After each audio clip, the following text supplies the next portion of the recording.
Okay, let's see. Let's get ready for some exercises. He just go out. Is this correct? He just go out. Where is it? Where is the mistake? He just went out. Can we identify it as a present tense sentence? Yes. He just went out.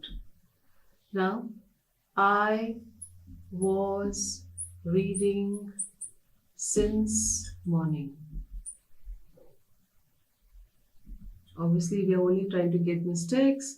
So, I was reading since morning is telling us since. So, then what will be right? I have been reading. No? I have been reading since morning. Now, I have been to Mumbai last month. So, what is the mistake here? If you are saying last month, then it should be I had. Past perfect. I had been to Mumbai last month. You got the mistake? It should have been had here. It is raining for 3 hours now. So it is, you are saying now. So it's not present. It's telling us a lot of time has happened, 3 years. So it, what will you write? It has been raining for 3 hours now. Present perfect, no? Has. Now it has, he, let's do one thing, we've not done this. He spent the money.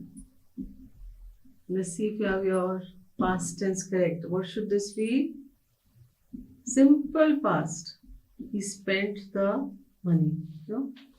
Now let's see this one. I finished my book by the end of the month. What is the mistake here? By the end of the month. Time is passed. By the end of the month. So what will you put here? I shall have. I shall have finished my book by the end of the month. Now the last one we do. I walk 10 miles yesterday. No prizes for guessing. What is wrong here? What is wrong in the sentence? The word walked. Yes, very smart. So what have we got over here? We should put it into the past tense. So it is wrong. So it will become right when we change this word into the past tense. So now we have got our tenses right. We know what went wrong over here. So hopefully you have understood tenses quite well.